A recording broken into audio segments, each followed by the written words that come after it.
Today we'll discuss about the tarsal bones. The tarsus is made up of 7 tarsal bones and arranged in the 2 rows. One is the proximal row and one is the distal row. In the proximal row there are 2 bones, talus above and the calcaneum bone below.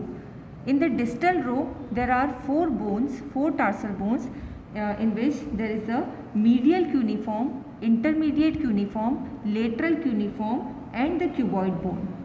And one bone, which is a navicular bone, is placed in between the proximal row and the distal row.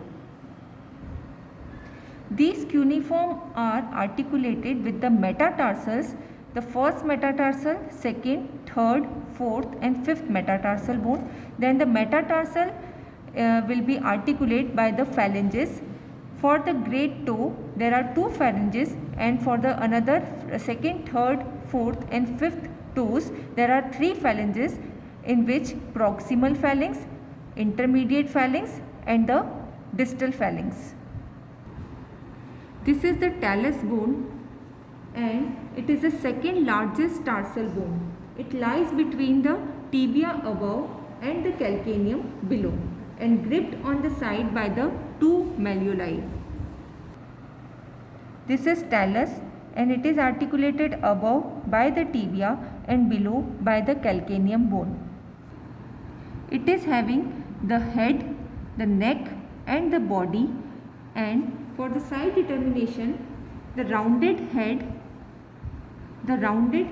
it lies or directed forward, and the trochlear articular surfaces, it is superior and it is concave downwards. Then the body bears a large triangular facet on the lateral side and a comma shaped facet on the medial side of talus. Now the head of talus, it is directed forward and slightly downward and medially, and the anterior surface is oval and convex.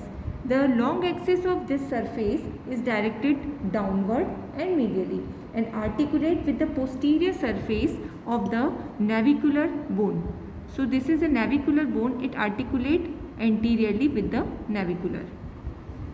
Then the inferior surface of the head, this is the inferior surface of head, it is marked by 3 articular areas which is separated by the ridges. The posterior facet of the head on the inferior surface is largest and oval, and it articulates with the middle facet of sustentaculum tali on the calcaneum, and the anterolateral facet is articulated with the anterior facet of the calcaneum. Now the neck of the talus is a constricted part in between the head and the body, and it is obliquely set on the body, and so that the inferiorly it extends further backward on the medial side. It makes an angle with the body of talus of around 150 degree, and medial surface of the medial part of the plantar surface is marked by a deep groove which is known as sulcus tali, and the sulcus lies opposite to the sulcus calcanei, and together they form a space that is known as sinus tarsi. Now the body of talus. The body of talus is cuboidal in shape and present the 5 surfaces: the superior surface, the medial surface, the lateral surface, posterior surface and the inferior surface. The superior surface is having a trochlear notch or trochlear articular surface which is wide anteriorly, and it articulates with the distal surface of tibia. The inferior surface, it presents a large oval concave facet for the articulation with the posterior facet of calcaneus. So this is the posterior facet of calcaneus, and it articulates like this and form the subtalar joint.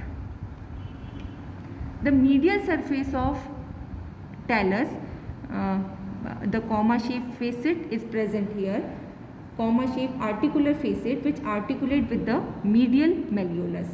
The lateral surface present a triangular articular surface and it articulate with the lateral malleolus of fibula.